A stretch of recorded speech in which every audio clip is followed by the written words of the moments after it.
pada malam hari ini adalah kisah seorang jin yang saleh, akan tetapi kemudian berakhir dengan kesesatan dan menyesatkan manusia. Bicara tentang jin, jin ini sesuatu yang wajib diimani karena disebutkan dalam Al-Quran, bahkan ada satu surat namanya surah jin. Kemudian juga disebutkan di berbagai macam hadis Nabi SAW bagaimana jin-jin itu ada yang beriman kepada syariat Rasul, kemudian menyebarkan dakwah Rasul. Artinya bahwa keberadaan jin itu harus diimani, bahwa di sekitar kita ini ada jin. Lalu bagaimana sejarahnya? Adapun tentang sejarah bangsa jin, memang tidak ada hadis yang sharih yang menjelaskan tentang asal muasal jin itu. Akan tetapi banyak riwayat Israiliyat yang sebagiannya bersanad dan sebagiannya tidak bersanad. Tentu kita akan menceritakan sebagai pengetahuan, bukan untuk dijadikan sebuah sandaran.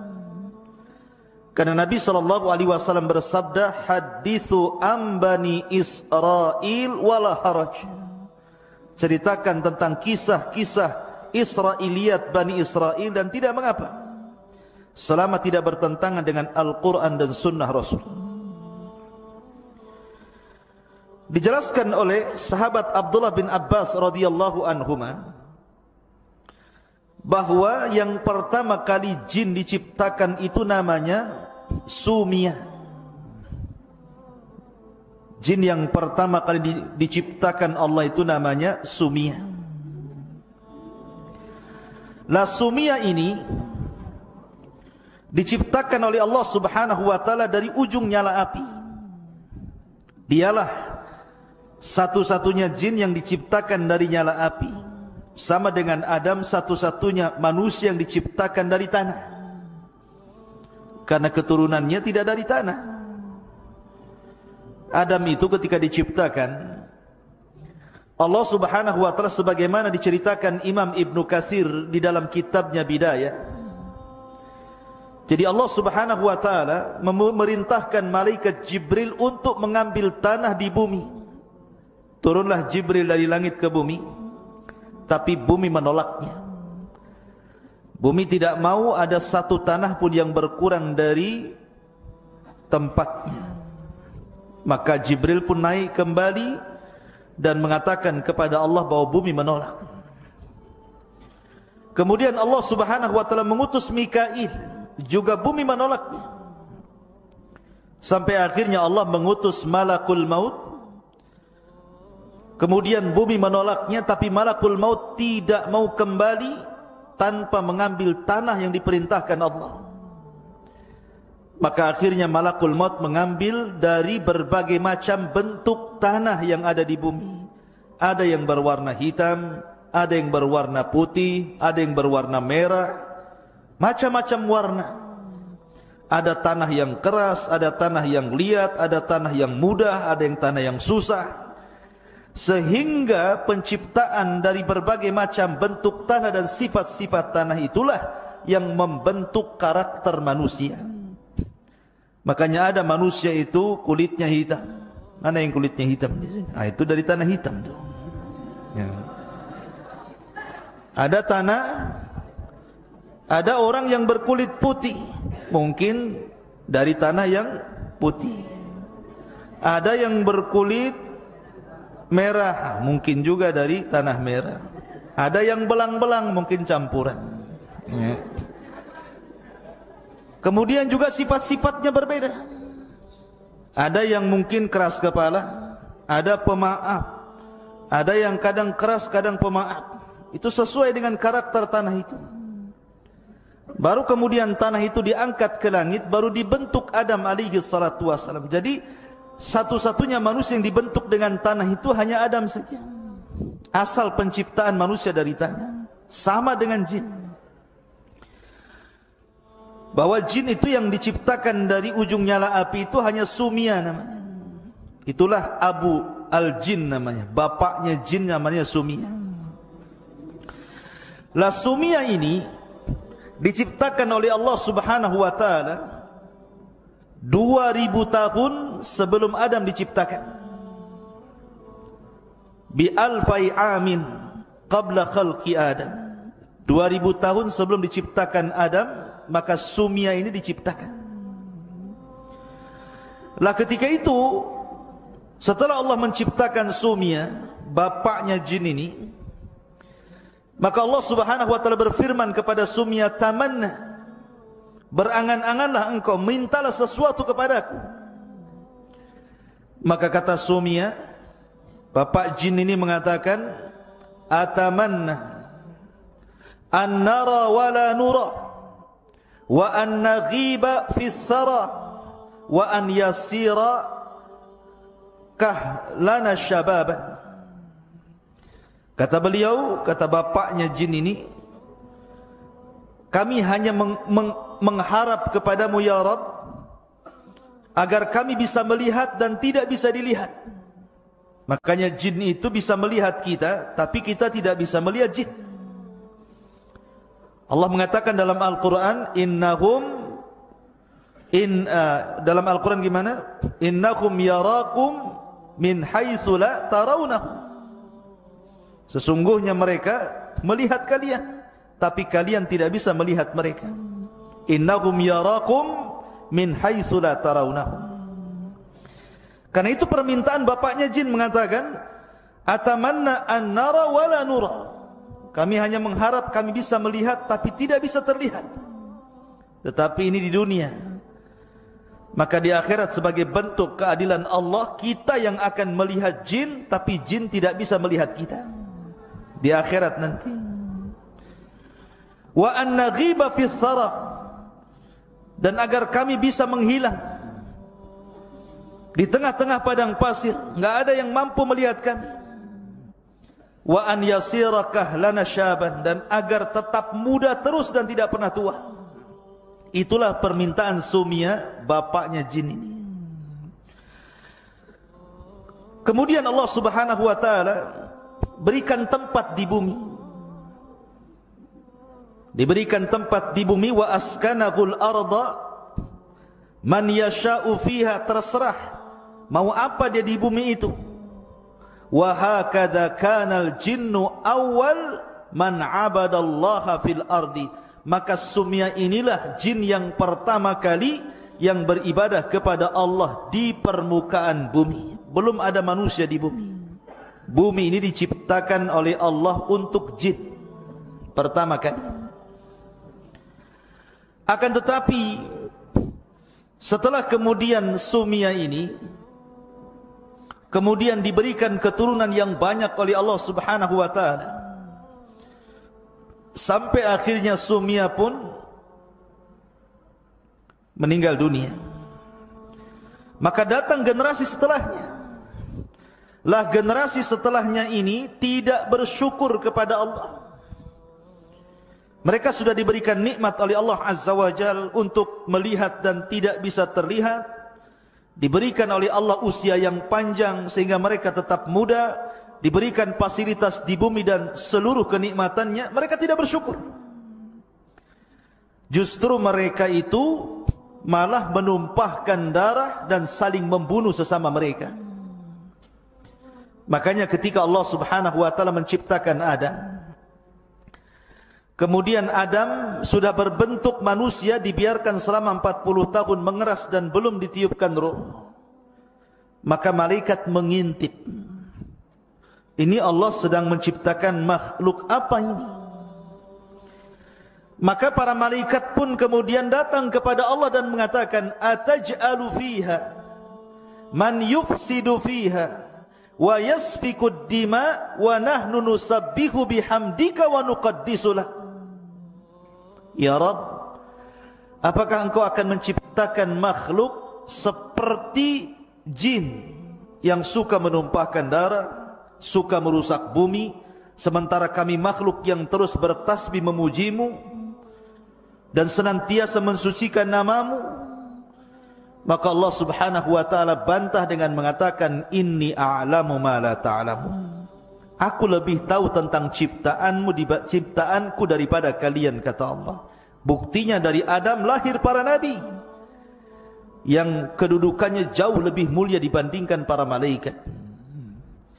Lah ketika malaikat mengatakan, apakah engkau akan menciptakan makhluk seperti orang yang sebelumnya, maksudnya jin yang sudah menumpahkan darah, merusak bumi? Karena memang jin itu tabiatnya merusak bumi, menumpahkan darah. Makanya kemudian umatnya Sumia ini tidak bersyukur kepada Allah, dibalasnya nikmat dengan kekufuran. Maka dari situlah akhirnya terjadi peperangan antara malaikat dan juga bangsa jin. Tetapi riwayat peperangan antara malaikat dan bangsa jin ini tidak benar. Bagaimana mungkin malaikat berperang dengan jin? Kalau malaikat ingin berperang dengan jin, satu malaikat saja bisa mengalahkan semua manusia dan jin. Malaikat apa? Malaikat maut. Semua bisa dicabut nyawanya sama dia. Ya. Ngapain pula berperang-perang kan gitu. Tapi ini cerita Israiliyat, hanya cerita saja. Di situ dicantumkan bahwa malaikat perang bersama melawan jin. Akhirnya jin ditangkepi. Ya, sebagiannya kemudian dilempar ke juzur, ke daerah-daerah yang dipenjara di hutan-hutan, di lautan-lautan, dipenjara oleh malaikat. Lah dari situ dalam cerita Israiliyat itu, dalam satu kisah, setelah kemudian para malaikat mentertibkan bangsa jin dan sebagainya dipenjarakan di hutan-hutan belantara, maka ada anak jin yang masih kecil itu dibawa naik oleh malaikat, kemudian hidup di langit. Lah jin kecil ini, anak kecil ini, jin yang masih kecil yang dibawa oleh malaikat ke langit itu namanya Azazil namanya. Ya. Azazil inilah yang kemudian dibawa ke langit, dididik oleh malaikat sampai dia besar. Akhirnya dia beribadah kepada Allah, puasa, solat, zikir, macam-macam. Dan Allah subhanahu wa ta'ala kuasakan kepada Azazil untuk menjadi penguasa langit dunia. Jadi Azazil menjadi penguasa langit dunia, diserahkan kekuasaan langit dunia sama Azazil. Jadi inilah cerita yang kita akan kisahkan. Jin yang saleh tapi tersesat, dialah Azazil. Anak kecil, jin kecil yang dibawa malaikat ke langit, kemudian dididik menjadi dewasa, akhirnya menjadi ahli ibadah, taat kepada Allah, hidup di alam para malaikat, kemudian diserahkan kekuasaan untuk menguasai langit dunia. Maka itulah satu-satunya jin yang paling soleh kala itu. Ada juga yang mengatakan riwayat yang lain tentang Israiliyat, bahwa ketika Allah subhanahu wa ta'ala menciptakan jin, kemudian jin ini rusak betul, rusak luar biasa, suka menumpahkan darah.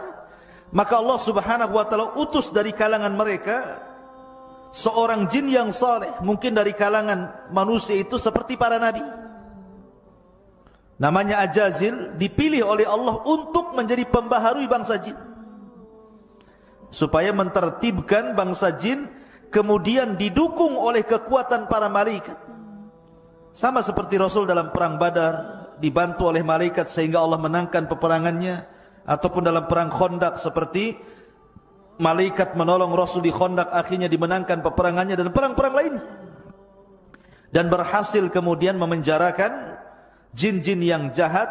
Dari sebab kegemilangan keberhasilan Azazil mentertibkan bangsa jin, sebagai bentuk kebaikannya Allah angkat Azazil dari bumi ke alam malaikat, bahkan menjadi khazanatul jannah, menjadi bendaharawan sorga yang memelihara sorga. Itu kisah Israiliyat sekali lagi ya. Seperti itu kisahnya. Lah, setelah kemudian Ajazil ini berada di alam malaikat, hidup bersama para malaikat, beribadah layaknya malaikat. Makanya kemudian ada khilaf di antara ulama. Ajazil ini sendiri nama Israiliyat, tidak ada dalam Quran Sunnah. Tapi itulah jin yang paling soleh ketika itu. Sehingga para ulama mengatakan, apakah Ajazil ini, jin iblis ini, bagian daripada malaikat ataukah dia bagian daripada jin? Maka karena hidup di malaikat, di alam malaikat masalahnya.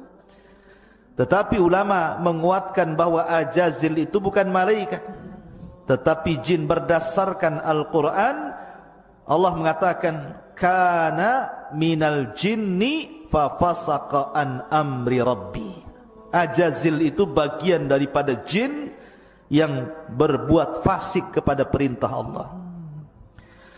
Singkat cerita bahwa Ajazil hidup dengan para malaikat, beribadah layaknya malaikat, menjadi jin yang paling soleh. Sampai pada waktunya Allah subhanahu wa ta'ala ingin menciptakan makhluk yang berbeda. Bukan malaikat, bukan juga jin, manusia. Maka Allah subhanahu wa ta'ala menciptakan manusia, kemudian disebut Adam. Kenapa Adam? Karena diciptakan dari adim. Adim itu tanah yang ada di bumi, maka makhluk itu disebut Adam alaihi salatu wassalam. Lah ketika Allah subhanahu wa ta'ala menciptakan Adam itu, Allah beri 4 kelebihan. Kenapa? Menghindari supaya jin jangan sombong. Ajazil itu jangan sampai sombong. Kelebihan pertama, Adam itu diciptakan oleh kedua tangan Allah. Khalaqtu biyadai, aku ciptakan Adam dengan tanganku. Yang kedua, wa nafakhtu min ruhi, yang meniupkan ruh ke jasad Adam Allah sendiri, bukan malaikat yang diutus untuk meniupkan ruh. Kemudian yang ketiga, asjadalahul malaikah, Allah perintahkan seluruh malaikat sujud kepada Adam. Dan tidak ada perintah Allah kepada para malaikat sujud kepada Ajazil. Kemudian yang keempat, Allah ajarkan pengetahuan dibandingkan yang lainnya. Wa 'allama Adamal asma'a kullaha. Allah ajarkan nama-nama segala sesuatu. Sebagian ahli tafsir mengatakan yang dimaksud nama-nama di sini artinya Adam diajarkan bahasa, seluruh bahasa yang akan diucapkan seluruh keturunannya. Di kita saja ada bahasa Padang. Kalau Adam hidup hari ini kemudian ke Padang, maka dia akan bahasa Padang. Ya, ya seperti itu. Ada bahasa Madura. Kalau Adam hidup hari ini kemudian ke Madura, dia akan pakai bahasa Madura. Ada bahasa Jawa. Kalau Adam kemudian ke Jawa, pasti dia akan bahasa Jawa. Piye kabare? Pakai bahasa Jawa kan itu. Atau ke Sunda, kumaha kabarna? Sararehat kan itu. Pasti akan bisa tuh. Ya. Dia kemana saja, bahasa yang diajarkan atau yang dikuasai keturunannya Adam itu tahu. Itu artinya Allah ajarkan nama-nama segala sesuatu, artinya Allah ajarkan seluruh bahasa yang akan diucapkan oleh kaumnya. Ke Cina pakai bahasa Cina. Seperti apa bahasa Cina itu? Kaipo. Bahasa kitanya kepo. Tahu kepo? Kepo itu kayak polisi, tukang tanya. Orang Cina bilang kaipo, pengen tahu urusan orang, ya kan? Jadi Adam itu kemana? Sebutkan ke Amerika, pasti bahasa Inggris dia ngomong. Semua bahasa, bahasa India bisa, semua bahasa bisa. Itulah kelebihan Adam, diberikan pengetahuan yang tidak diberikan kepada jin ataupun malaikat.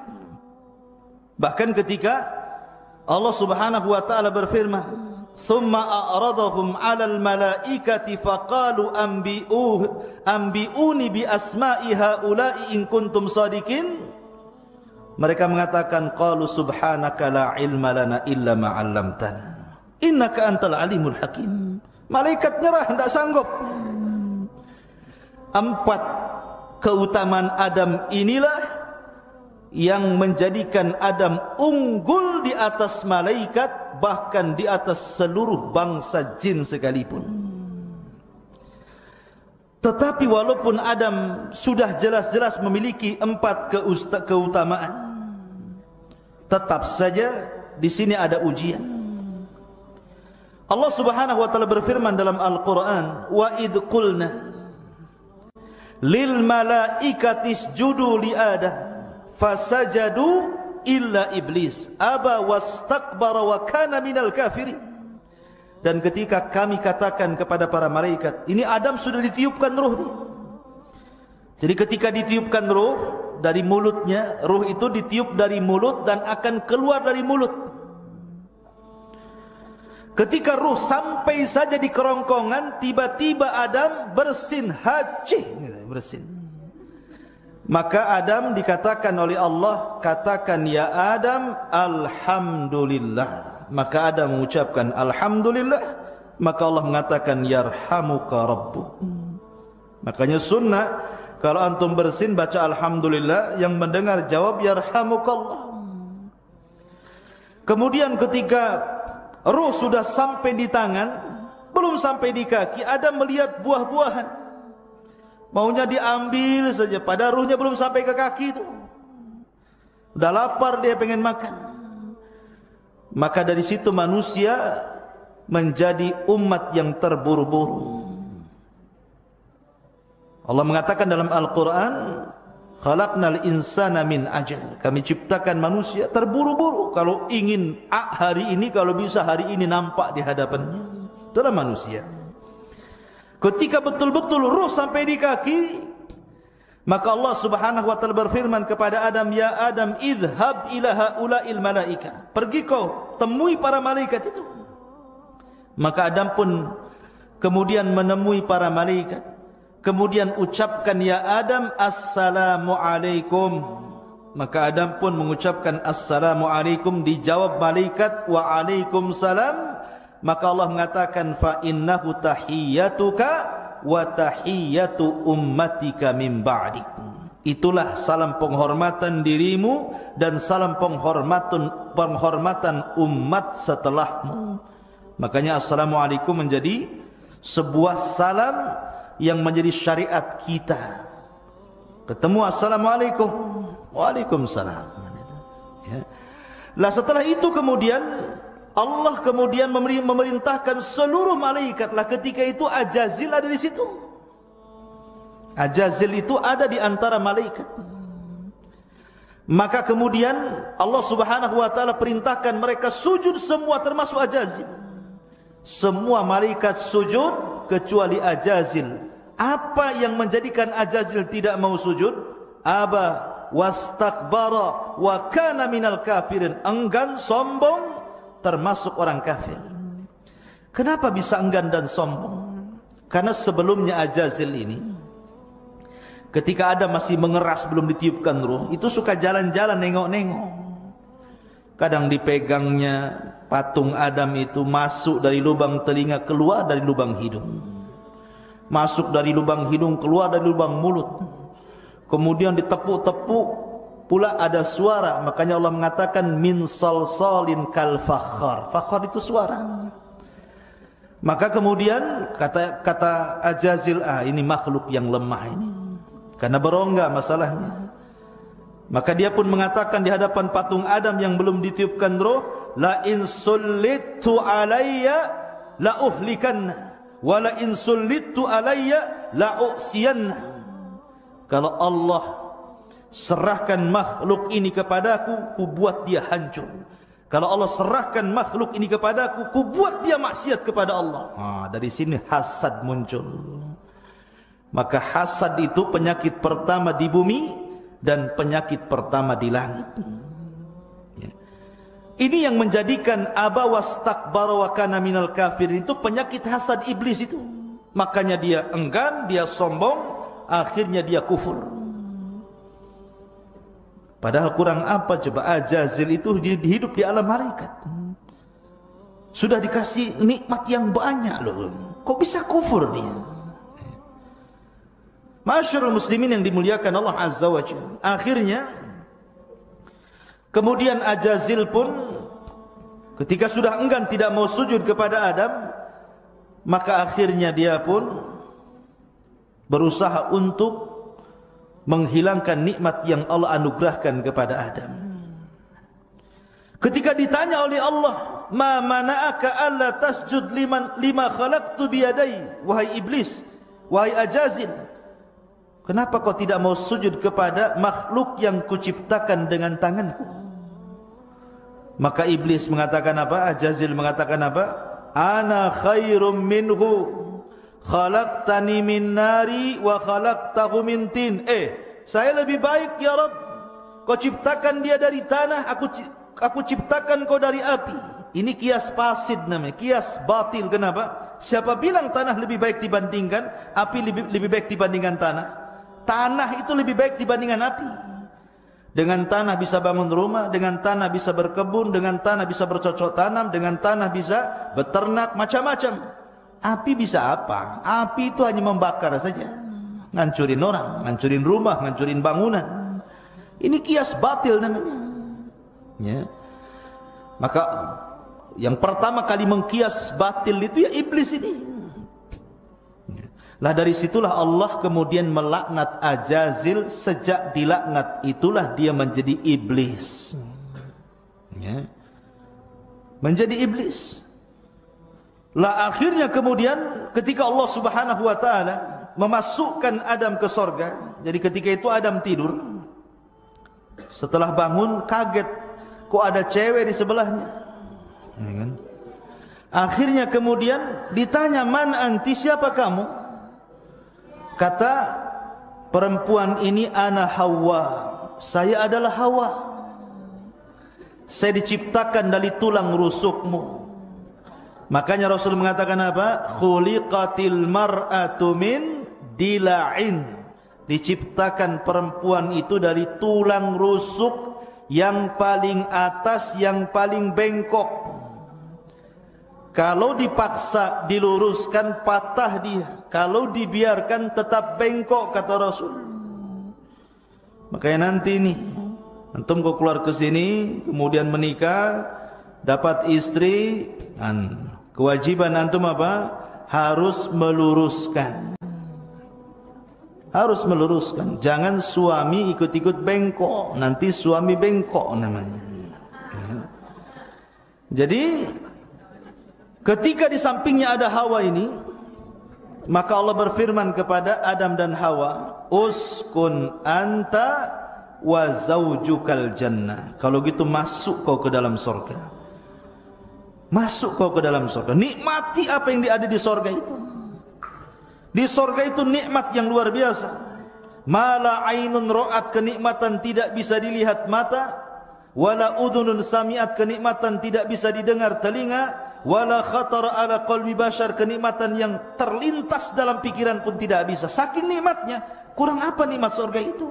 Allah uji Adam, kau boleh makan buah-buahan di situ, kau boleh minum dari berbagai macam jenis minuman di situ, tapi tolong wala taqraba hadhihi syajarah, jangan dekat satu pohon ini. Itu saja. Ribuan pohon kau ambil buahnya, tapi yang satu pohon ini jangan kau dekat-dekat.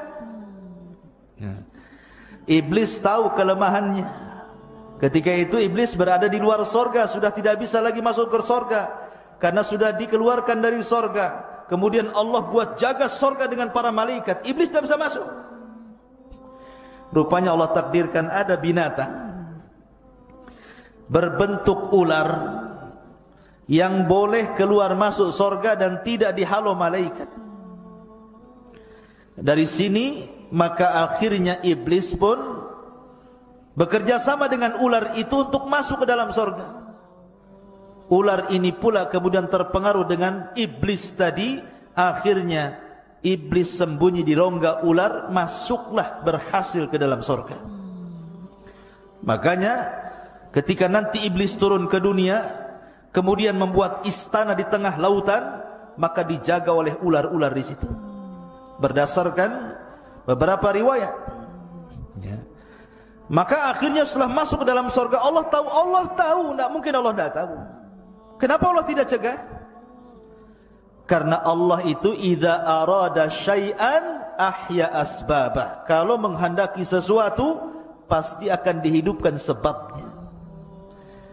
Karena Adam itu akan diciptakan oleh Allah menjadi khalifah fil ardi, kan itu. Inni ja'ilun fil ardi khalifah. Berarti Adam itu bukan hidup di sorga, tapi di bumi. Tapi bagaimana caranya Adam ke bumi? Disinilah maka dibiarkanlah ular itu masuk. Sesampainya kemudian di dalam sorga, akhirnya iblis ini berkongsi dengan ular. Mungkin bahasa kitanya, hei lar, gitu ya. Ular, kau kasih was-was lah si Hawa tuh, biar aku yang ngadepi Adam, katanya.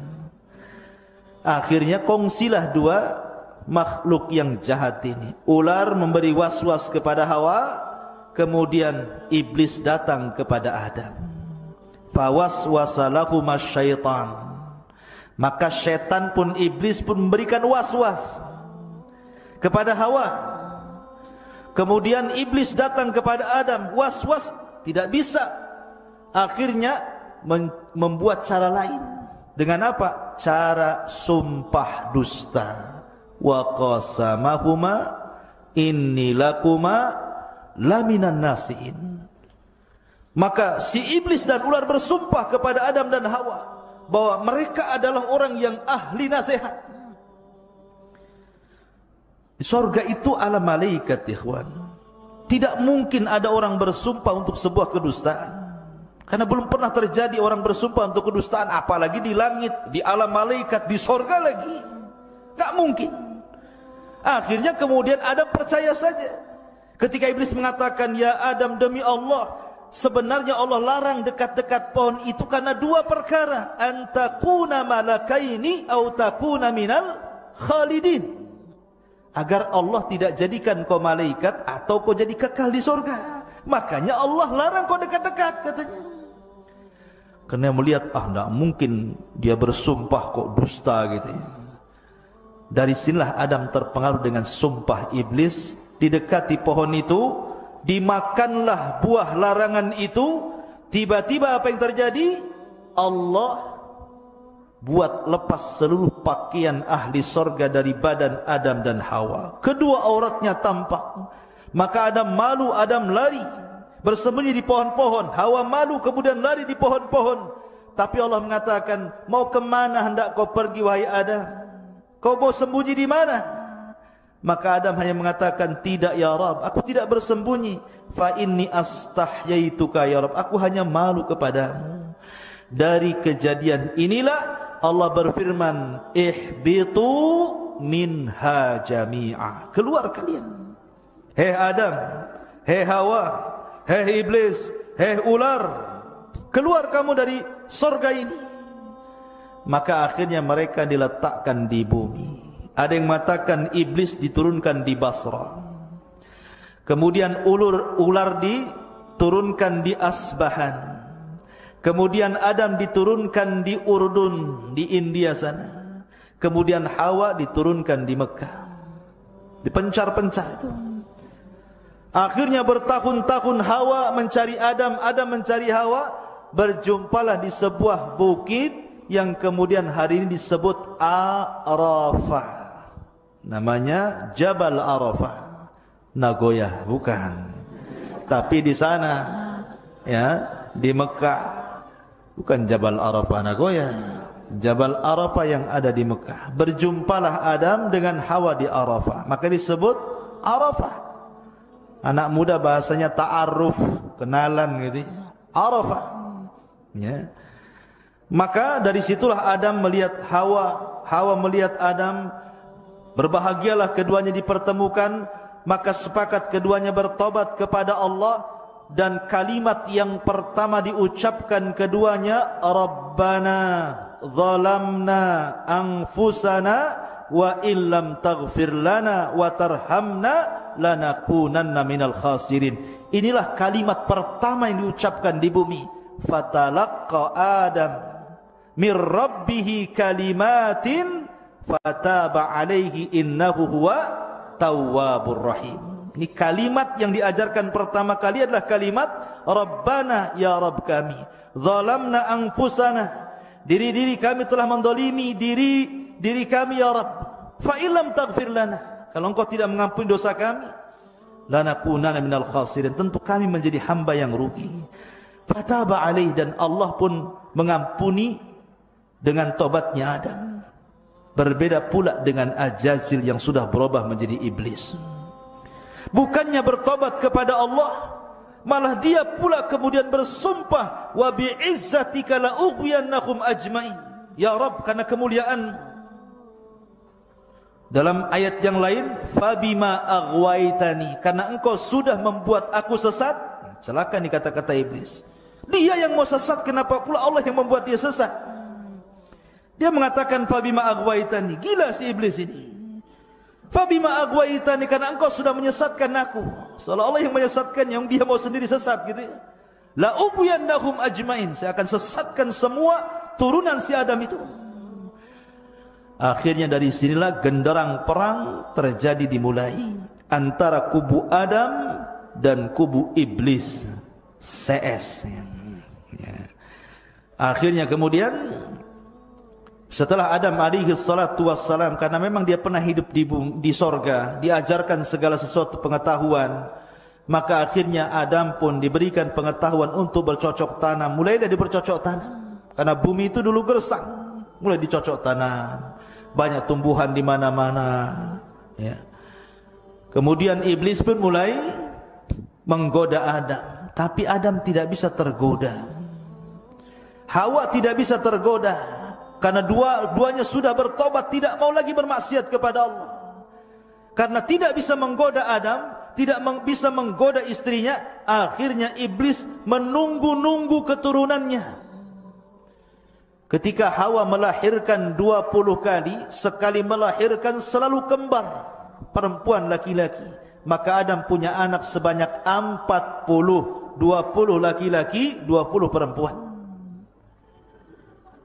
Coba 20 kali melahirkan, nasi kembar saja, satu kampung ya. Akhirnya kemudian yang paling besar namanya Qabil, ada juga adiknya Habil. Setelah kemudian keduanya dewasa, Allah berikan syariat supaya menikah, supaya memperbanyak keturunan, tapi dengan cara silang. Kembaran Habil menikah dengan Qabil, kembaran Qabil menikah dengan Habil. Rupanya iblis ada kesempatan. Ini kesempatanku untuk menggoda turunan Adam. Datanglah dia kepada Qabil. Bil, kau tengok tuh kembaran si Habil tuh, cantik enggak? Kau tengok kembaranmu sendiri, cantik tak? Iya, cantik kembaranku. Nampaknya dia kurang cantik. Mulai dikasih was-was di situ. Dari sini dia tolak dan mengatakan kepada ayahnya, wahai ayahanda, aku tidak mau menikah dengan kembaran si Habil itu. Saya mau menikah dengan kembaran saya sendiri. Adam itu bukan ayah diktator. Dia berdoa lagi kepada Allah Azza wa Jalla, bagaimana cara menyelesaikan pertikaian saudaranya ini. Dari sini Allah syariatkan apa? Disyariatkan untuk berkurban. Allah mengatakan, watslu alaihim naba abnai Adam bil haq idh qarraba qurbanan fatuqabbala min ahadihima wa lam yutaqabbal min al-akhar qala la aqtulannak qala innama yataqabbalu Allahu minal muttaqin. Katakan ya Muhammad, ceritakan tentang dua kisah anak Adam. Yang keduanya berkurban untuk mencari pasangan. Allah terima yang satu dan Allah tolak yang lain. Yang ditolak ngamuk dan mengatakan saya akan bunuh kamu. Yang diterima mengatakan Allah hanya menerima kurban orang yang bertakwa. Sepakat ahli tafsir bahwa ayat ini bicara tentang Qabil dan Habil. Maka ketika kurbannya ditolak, setan datang lagi dan mengatakan, Bil, itu rekayasa ayahmu saja tuh.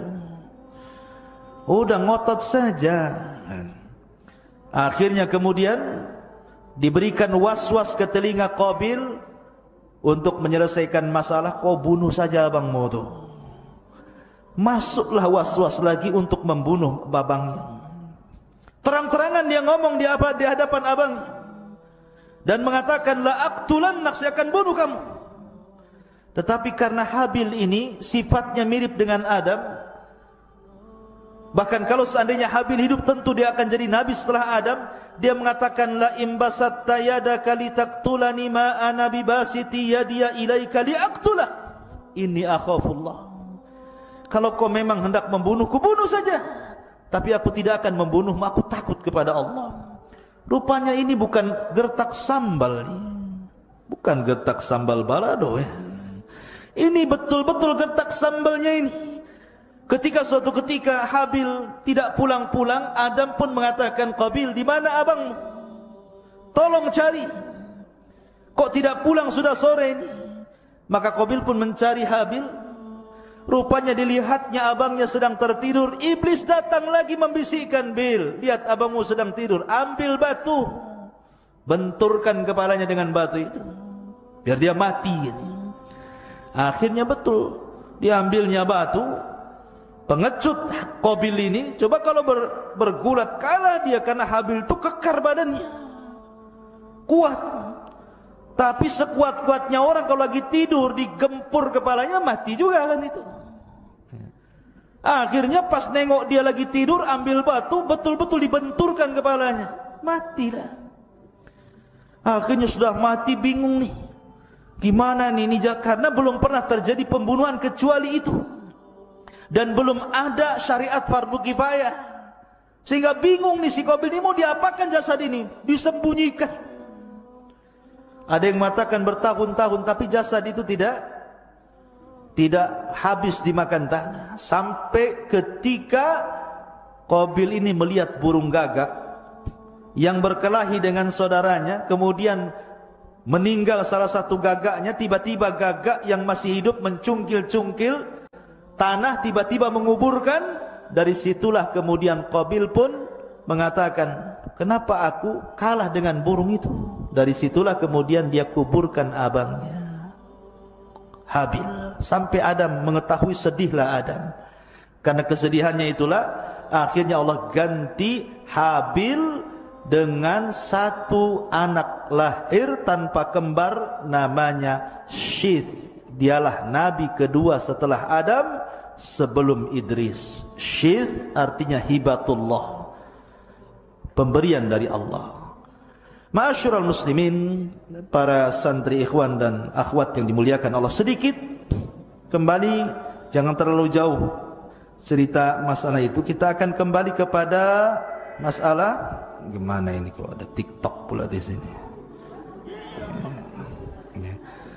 Jadi kembali ke masalah jin tadi. Sedikit kita akan mengenal bangsa jin. Watafidin muliakan Allah subhanahu wa ta'ala. Kalau kita cerita tentang bangsa jin ini, jin itu adalah makhluk yang tidak bisa dilihat. Makanya janin dalam perut disebut janin, karena memang tidak terlihat. Jin itu tidak terlihat. Apa sih bedanya jin dengan setan? Setan itu atau syaitan itu sifat, kalau jin itu zat.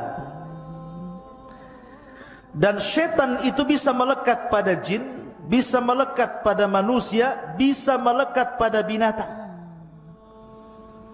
Jin yang jahat disebut setan, manusia yang jahat disebut setan, binatang yang jahat pun disebut setan. Makanya Rasul mengatakan kalbul aswad minasyaitan, anjing hitam itu dari setan. Ya. Jadi setan itu sifat. Ya. Dan tadi sudah saya katakan bahwa kalau cerita asal penciptaan jin ya dari api, tetapi anak turunannya tidak sebagaimana Sumia tadi, ya sama dengan manusia, tidak dari tanah anak turunannya. Lah kenapa Allah ciptakan jin? Pertanyaannya, Allah berfirman dalam Al-Quran jawabannya, wa ma khalaqtul jinna wal insa illa liya'budun. Tidaklah kami ciptakan jin dan manusia kecuali disuruh untuk beribadah. Jadi manusia, jin, malaikat semua beribadah kepada Allah. Semua beribadah. Tetapi ada yang beribadah, ada yang tidak. Beda dengan malaikat beribadah semuanya karena tidak punya nafsu. Tapi manusia dan jin itu diberikan nafsu. Tapi dua-duanya makhluk mukallaf yang diperintahkan untuk beribadah kepada Allah. Dan jin ini punya kemampuan melebihi kemampuan manusia di satu sisi. Seperti jin ini bisa memindahkan istana. Ingat ketika Nabi Sulaiman mendengar ada kerajaan dipimpin Ratu Balqis, dan Sulaiman ingin memindahkan kerajaan itu ke negerinya dari Yaman ke Palestina. Apa yang dikatakan Ifrit itu bawahannya iblis. Dia mengatakan, Sulaiman, aku akan pindahkan istana itu sebelum kau berdiri dari tempat duduk, qabla an taquma min maqamik. Ya, ini kemampuan jin bisa memindahkan istana. Kalau hanya nyolong uang di celengan lebih mudah bagi jin. Ya, kalau antum hilang uang di lemari berarti ada jin yang ngambil. Jin dari manusia. Ya. Jadi jin itu bisa ngambil dari memindahkan barang. Nah, itu jin. Ya. Maka antum jangan jadi jin suka mindah-mindahin uang dari lemari kawannya. Ya kalau dipindahin, kalau diambil kan masalah. Lebih jin dibandingkan jin jadinya. Ya. Jadi dia memiliki kekuatan luar biasa. Kemudian juga bisa tasyakul. Tasyakul itu bisa beralih rupa. Jin itu bisa menjadi manusia. Makanya ada cerita di kampung-kampung saya itu dulu pernah dapat cerita di kampung saya di Majalengka sana. Ada preman, ketua preman, lomba minuman keras campur spertus. Antum tahu spertus? Ya. Minuman keras campur spertus. Kemudian dicampur pil BK. Antum tahu pil BK? Pil untuk anjing gila tuh. Jadi tua dicampur spertus, dicampur pil BK. Diminum, anjing saja mati apalagi orang. Ya. Mati nih preman ini. Rupanya kawan-kawan premannya selama seminggu tidak ada yang berani keluar rumah. Rupanya preman takut hantu. Kemudian cerita-cerita katanya kepala premannya hidup lagi. Di mana tuh? Tuh sering nongkrong di jembatan. Berarti bukan si tampan jembatan itu ya. Di situ. Lah sekarang pertanyaannya, mungkinkah orang yang sudah mati hidup lagi? Kita katakan tidak mungkin, mustahil. Tetapi pertanyaan, siapa yang nongkrong di jembatan itu? Maka sebagian para ulama, boleh jadi itu jin korin namanya. Setiap manusia itu ada korin. Ada korin dari malaikat, ada korin dari jin. Lah jin korin itulah yang terkadang tasyakul orang yang sudah mati, karena dia kawan orang ini sebelum matinya, jadi dia bisa tasyakul persis wajahnya seperti dia untuk menakut-nakuti manusia. Jadi jin itu bisa tasyakul, bisa berbentuk anjing, terkadang tasyakul seperti anjing hitam, terkadang juga berbentuk seperti kucing hitam, terkadang seperti gagak, terkadang seperti keledai, terkadang seperti kuda, macam-macam. Ya, karena Rasul mengatakan anjing hitam dari setan, bukan berarti semua anjing hitam setan, bukan. Terkadang keumuman jin itu suka dengan anjing hitam, maka kalau berbentuk anjing hitam, nah, bisa saja itu jelmaan jin atau ya anjing kan gitu. Intinya bahwa Jin itu bisa tasyakul seperti itu. Makanya kalau ada ular di rumah atau umpamanya ada ular masuk pesantren antumnya, itu jangan langsung dibunuh. Ada cerita di zaman Rasul. Ketika perang Khandaq, para sahabat itu kan gali parit, menggali parit. Jadi mereka meninggalkan istri-istri mereka di rumah. Tetapi Nabi SAW disuruh membekali istri-istrinya dengan senjata. Dikhawatirkan ada serangan karena dalam perang Khandaq itu kaum muslimin dikepung dari berbagai macam penjuru. Makanya Al-Quran menyebut dengan perang Ahzab. Ahzab itu kelompok-kelompok. Karena kaum muslimin dikepung oleh musyrik Arab, Yahudi, munafik. Pokoknya ketakutan luar biasa. Maka istri-istri mereka dibekali pentungan atau senjata untuk mementung apalah kalau ada musuh. Rupanya ada seorang sahabat, istrinya itu di rumah mendapati ada ular. Karena ada ular, refleks saja diseranglah ular itu, tapi akhirnya ular itu menyerang istrinya. Datang suaminya setelah menggali Khandaq, dibunuhlah ular itu. Tetapi istrinya karena sudah terkena gigit, mati pula istrinya, ular itu pun mati. Dua-duanya mati. Maka sahabat ini lapor kepada Rasul tentang kejadian itu. Maka Rasul mengatakan, inna fil madinati jinnun. Di Madinah ini ada jin. Ada jin muslim yang hidup di rumah-rumah kalian. Terkadang mereka tersakul seperti ular. Kalau mendapati ular di rumah kalian, jangan dibunuh dulu. Tetapi katakan kepada dia, wahai ular, kalau engkau memang seorang muslim, jin yang muslim, bertakwalah kepada Allah, keluar kau dari sini. Sambil buka pintu. Ya, kalau disuruh keluar, pintu lah ditutup, mau keluar dari mana? Kan itu. Nggak mau keluar juga. Ngomong lagi, kalau kau jin yang muslim, keluar. Bertakwalah kau kepada Allah sampai 3 kali. Kalau ular itu nyumpet aja di pojok, sudah dibilang berkali-kali, diajak ngomong pun tak mau, maka berarti bukan jelmaan jin, memang ular beneran. Kalau seperti itu kata Rasul, boleh menghalau atau membunuhnya, tetapi setelah mengucapkan 3 kali ta'awud. A'udzubillahi minasyaitonir rajim. A'udzubillahi minasyaitonir rajim. A'udzubillahi minasyaitonir rajim. Baru antum boleh bunuh dia. Jadi sebelumnya dihalau dulu. Ya. Karena bisa jadi itu adalah jin muslim. Kalau jin muslim saudara kita dari kalangan jin, kita tidak boleh mengganggu mereka sebagaimana mereka tidak boleh mengganggu kita. Ya. Maka kehidupan jin bisa tasyakul dia. Dan jin juga sama dengan manusia, mereka makan. Bahkan terkadang makan pula sama antum.